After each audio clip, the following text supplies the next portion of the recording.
Assalamualaikum warahmatullahi wabarakatuh.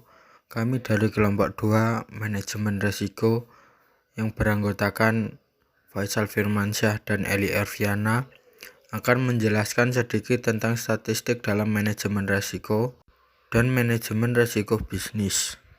Bab 5. Statistik dalam manajemen risiko. Pembahasan pertama adalah statistik untuk pengukuran risiko.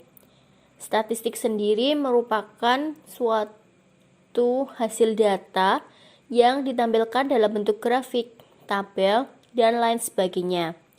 Nah, berarti kan hasil data statistik itu disebut juga data statistik. Data statistik itu tidak hanya digunakan untuk mengetahui dalam pengukuran risiko, akan tetapi juga digunakan sebagai dasar pembuatan keputusan dalam upaya pemecahan masalah. Metode statistik merupakan alat yang berguna untuk melaksanakan estimasi perubahan faktor risiko yang dapat mengakibatkan kerugian finansial. Kerugian finansial itu bisa disebut juga dengan resiko finansial karena kerugian sama dengan resiko. Resiko finansial didefinisikan sebagai estimasi perubahan faktor resiko yang dapat mengakibatkan diperolehnya hasil yang tidak diharapkan. Sedangkan pengukuran resiko adalah usaha untuk mengetahui besar atau kecilnya resiko yang akan terjadi. Sehingga dalam pengukuran resiko itu kita dapat melihat tinggi rendahnya resiko yang dihadapi oleh perusahaan. Manfaatnya dari pengukuran resiko itu adalah untuk menentukan kepentingan relatif dari suatu resiko yang dihadapi untuk mendapatkan informasi yang diperlukan oleh manajer resiko. Yang selanjutnya adalah pergerakan faktor resiko di masa depan. Harga pasar telah lazim digunakan sebagai perumpamaan atau contoh untuk menggambarkan perubahan atau change dari faktor resiko. Harga pasar sendiri itu digunakan sebagai contoh untuk menggambarkan perubahan faktor resiko. Nah, untuk mengukur resiko dalam suatu perusahaan akibat perubahan harga pasar di masa yang akan datang atau di masa depan, kita perlu membuat skenario atas seluruh perubahan yang mungkin terjadi dalam horizon waktu. Nah, horizon waktu itu merupakan suatu periode waktu tertentu di masa depan yang dipilih untuk menyimulasikan perubahan. Mungkin dapat dilakukan dalam perubahan itu 1 hari, 1 bulan, 1 tahun, atau beberapa tahun yang akan datang. Nah, pemilihan horizon waktu itu semua bergantung pada jatuh tempo dari transaksi yang memunculkan resiko pasar. Salah satu cara untuk menggambarkan perubahan harga itu kita dapat membuat pohon binomial atau binomial tree. Pada pohon binomial hanya ada 2 kemungkinan pergerakan harga pasar. Antara probabilitas itu dapat naik atau turun. Sebagai contoh dari pohon binomial adalah gambar berikut. Sebagai contoh itu terdapat 100. Nah, 100 itu dapat naik atau turun setiap bulannya. 100 ketika bulan berikutnya itu bisa naik menjadi 101 atau bisa turun menjadi 99. Bulan berikutnya 101 itu bisa naik menjadi 102 atau menjadi turun jadi 100. 99 itu bisa naik menjadi 100 dan bisa turun menjadi 98. Gambar itu merupakan suatu perubahan yang terjadi selama 4 bulan. Bulan pertama barisan 101, bulan kedua 102, bulan ketiga 103, dan bulan keempat 104. Dalam pohon binomial itu terdapat 16 jalur yang berbeda untuk memperoleh hasil akhir dari perubahan kurs dalam horizon waktu selama 4 bulan. Dengan demikian, setiap perusahaan itu harus mengelola exposure melalui penetapan limit resiko yang didasarkan pada yang pertama adalah modal yang tersedia. Jadi suatu perusahaan itu ketika akan menetapkan limit resiko, modal harus tersedia terlebih dahulu. Yang kedua adalah return on capital yang dihasilkan oleh suatu produk. Return on capital itu pengembalian modal. Jadi suatu produk itu harus bisa mengembalikan modal yang telah dikeluarkan oleh perusahaan. Yang ketiga adalah tingkat kepentingan suatu produk terhadap business plan perusahaan. Business plan itu adalah suatu dokumen tertulis yang menggambarkan sifat bisnis kita. Jadi, suatu produk itu sangat penting terhadap business plan atau sifat bisnis yang kita lakukan. Yang keempat adalah kualitas dan pengalaman tender. Selanjutnya adalah distribusi normal. Distribusi normal ini diperkenalkan oleh ahli matematika Inggris keturunan Perancis bernama Abraham de Moivre tahun 1738. Alat ini merupakan suatu alat yang kritis bagi peneliti untuk menghubungkan nilai perkiraan dari sampel untuk menyimpulkan karakteristik populasi dengan menggunakan pernyataan probabilitas. Karakteristik dari distribusi normal itu adalah sebagai berikut. Yang pertama adalah kurva distribusi normal berbentuk lonceng dan simetris sempurna. Yang kedua adalah memiliki nilai min, modus, median yang sama dan terletak di pusat distribusi. Yang ketiga adalah grafiknya mendekati sumbu datar X. Penerapan distribusi normal sangat penting untuk dipelajari, terutama dalam melakukan analisis data statistika. Distribusi normal dapat diterapkan dalam berbagai perhitungan statistik dan permodelan yang berguna dalam berbagai bidang, terutama dalam bidang statistik. Dalam ilmu statistik ada beberapa konsep pengukuran statistik, yaitu yang pertama adalah nilai rata-rata atau mean, modus, median, range, dan standar deviasi. Yang pertama adalah nilai rata-rata atau mean. Nah, nilai rata-rata atau mean itu merupakan ukuran nilai rata-rata dari sekumpulan angka. Mean itu dapat dihitung dengan cara menambahkan seluruh angka dalam sekumpulan data, kemudian dibagi dengan jumlah data. Semisal 5, 10, 15, dan 6. Nilai min-nya adalah 5 ditambah 10 ditambah 15 ditambah 6 dibagi 4, karena jumlah datanya atau sekumpulan datanya adalah 4. Sehingga 36 dibagi 4 hasilnya adalah 9. Yang kedua adalah modus. Modus itu merupakan nilai yang paling sering muncul dalam sekumpulan data. Misalkan data yang kita peroleh dalam perusahaan itu ada data 2, 4, 1, 5, 5, dan 6. Otomatis nilai modusnya adalah 5, karena 5 adalah angka yang paling sering muncul. Yang selanjutnya adalah median. Median itu merupakan nilai tengah dari sekumpulan angka yang telah diurutkan berdasarkan besarnya. Semisal data yang kita peroleh itu telah diurutkan dari yang terkecil hingga yang terbesar. Sebagai contoh adalah angka 1, 2, 3, 4, 5, 6, 7, 8, dan 9. Sehingga mediannya adalah 5. Yang keempat adalah range. Range sendiri merupakan selisih antara angka tertinggi dan angka terendah dalam sekumpulan angka. Semisal ada data yang kita dapatkan itu adalah 5, 10, 15, 30, dan 50. Sehingga range sendiri adalah 50 dikurangi 5, sehingga range adalah 45. Untuk yang terakhir adalah standar deviasi. Nah, standar deviasi itu merupakan ukuran jarak sekumpulan angka terhadap nilai rata-rata dari sekumpulan angka tersebut. Standar deviasi itu bisa dibilang kayak simpanan baku.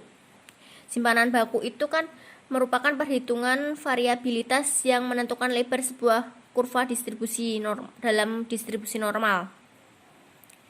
Nah, standar deviasi itu bisa digunakan untuk membandingkan tingkat dispersi relatif dari dua atau lebih kumpulan data. Nah, berikut ini adalah contoh dari standar deviasi.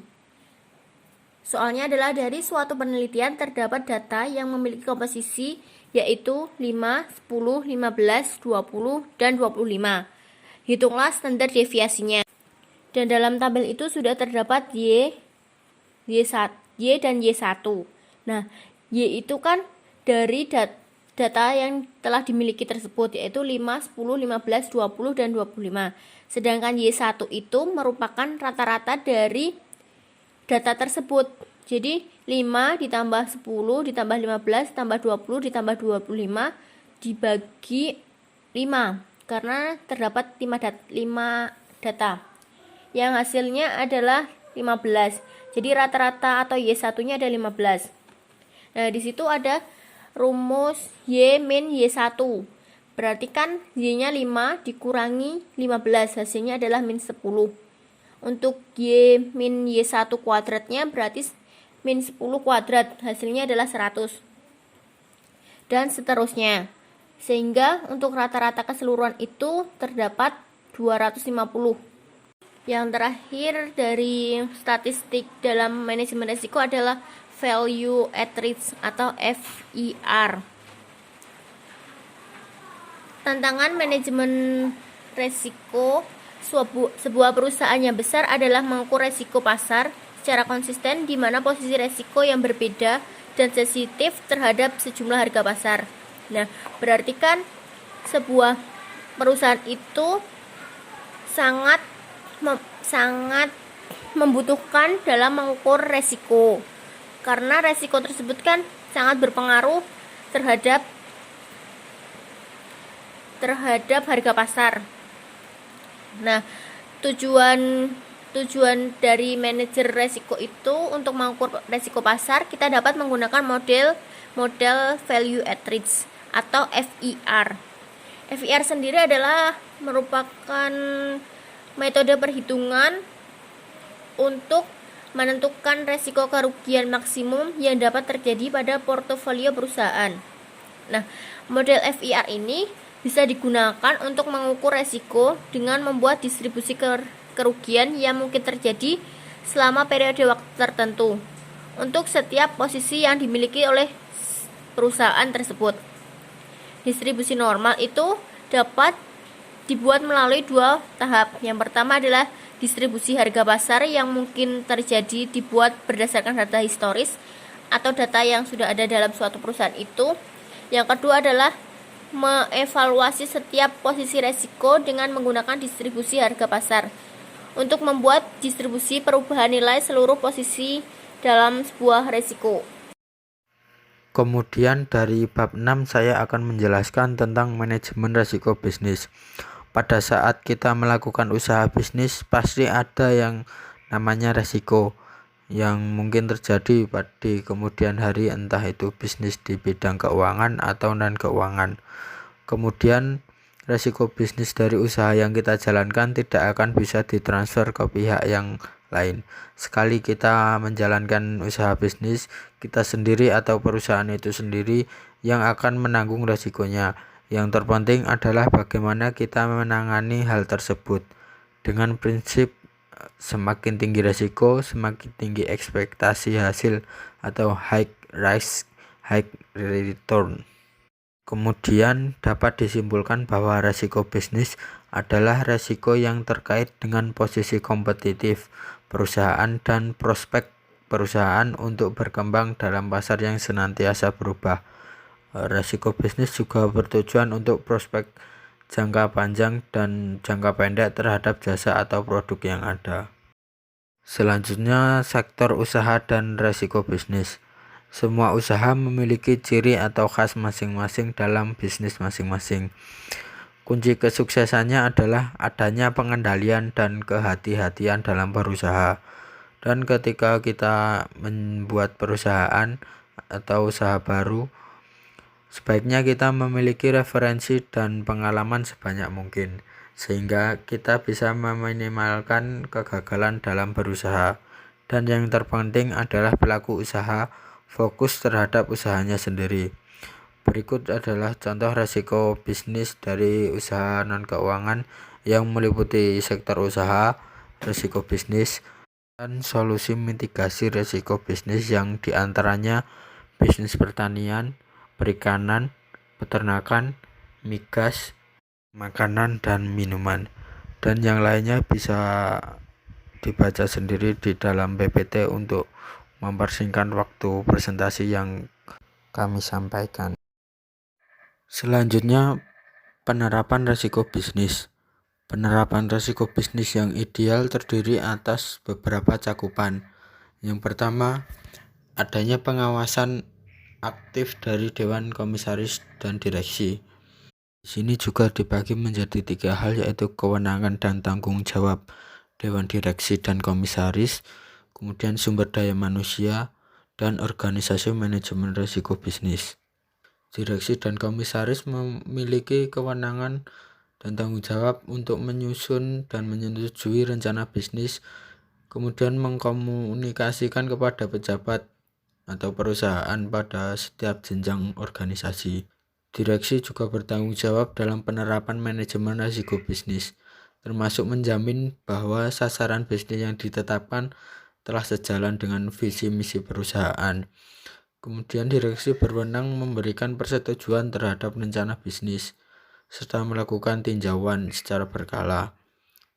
Direksi juga bertanggung jawab untuk memastikan bahwa manajemen risiko bisnis telah ditetapkan secara efektif dan konsisten pada seluruh level operasional terkait di bawahnya. Kemudian sumber daya manusia. Perusahaan harus menerapkan sanksi secara konsisten kepada pejabat dan pegawai yang terbukti melakukan penyimpangan dan pelanggaran terhadap ketentuan ekstern dan intern serta kode etik internal perusahaan. Kemudian organisasi manajemen risiko bisnis itu adalah seluruh unit bisnis dan unit pendukung bertanggung jawab membantu direksi menyusun perencanaan dan implementasi rencana bisnis. Unit bisnis dan unit pendukung juga bertanggung jawab untuk memastikan bahwa praktik manajemen risiko bisnis dan pengendalian di bisnis telah konsisten dengan kerangka manajemen risiko secara keseluruhan. Kemudian adanya kebijakan dan prosedur manajemen risiko serta penetapan limit risiko. Strategi manajemen risiko. Dalam menyusun rencana bisnis, perusahaan wajib memahami kondisi lingkungan bisnis, ekonomi, dan industri di mana perusahaan beroperasi. Kemudian kebijakan dan prosedur. Perusahaan harus memiliki kebijakan dan prosedur untuk menyusun dan menyetujui rencana bisnis. Kemudian limit. Limit risiko bisnis secara umum antara lain terkait dengan batasan penyimpangan dari rencana bisnis yang telah ditetapkan, seperti limit deviasi anggaran dan limit deviasi target waktu penjelasan. Selanjutnya, adanya proses identifikasi, pengukuran, pemantauan, dan pengendalian risiko, serta sistem informasi untuk risiko bisnis. Yang pertama, identifikasi risiko bisnis, di mana tugas perusahaan yaitu mengidentifikasi dan mengelompokkan deviasi atau penyimpangan sebagai akibat tidak terrealisasinya atau tidak efektifnya pelaksanaan rencana bisnis yang telah ditetapkan, terutama yang berdampak signifikan terhadap permodalan perusahaan. Kemudian pengukuran risiko bisnis. Biasanya perusahaan mengukur sejauh mana risiko bisnis menggunakan DOL atau Degree of Operating Leverage. Rasio ini adalah perubahan laba operasi dengan perubahan penjualan. Untuk rumusnya mohon maaf belum masuk dalam PPT dan mungkin bisa nanti dijelaskan oleh Pak Ade agar lebih jelas.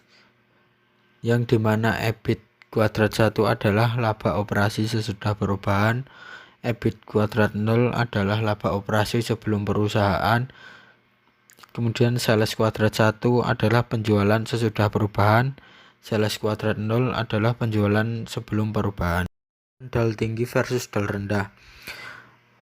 Dua ini tergantung dari jenis perusahaan yang dilakoni. Adanya DAL tinggi juga berarti biaya variabelnya rendah. Ini memungkinkan untuk menerapkan harga yang agresif untuk meningkatkan keuntungan. Terdapat dua faktor yang mempengaruhi tinggi rendahnya DOL, yaitu tingkat kompetisi dalam industri dan struktur biaya. Pemantauan risiko bisnis, di mana perusahaan wajib memantau dan mengendalikan pengembangan implementasi rencana bisnis secara berkala. Pemantauan ini dilakukan dengan memperhatikan pengalaman kerugian masa lalu yang disebabkan oleh risiko bisnis atau penyimpangan pelaksanaan rencana bisnis. Kemudian pengendalian risiko bisnis. Di sini perusahaan harus memiliki sistem dan pengendalian untuk memantau kinerja, termasuk kinerja keuangan dengan membandingkan hasil aktual dengan hasil yang diharapkan untuk memastikan bahwa risiko yang diambil masih dalam batas toleransi dan melaporkan deviasi yang signifikan terhadap dewan direksi. Kemudian sistem informasi manajemen risiko bisnis. Di sini perusahaan harus memastikan bahwa sistem informasi manajemen yang dimiliki telah memadai dalam rangka mendukung proses perencanaan dan pengambilan keputusan bisnis dan ditinjau secara berkala. Kemudian sistem pengendalian intern.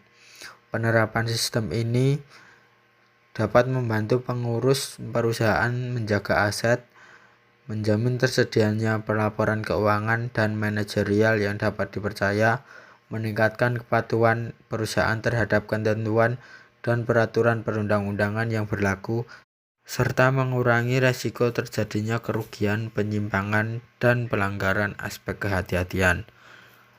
Terselenggaranya sistem ini menjadi tanggung jawab dari seluruh satuan kerja operasional dan satuan kerja pendukung serta satuan kerja audit intern. Ya, mungkin itu saja penjelasan dari kelompok kami, kurang lebihnya kami mohon maaf. Wassalamualaikum warahmatullahi wabarakatuh.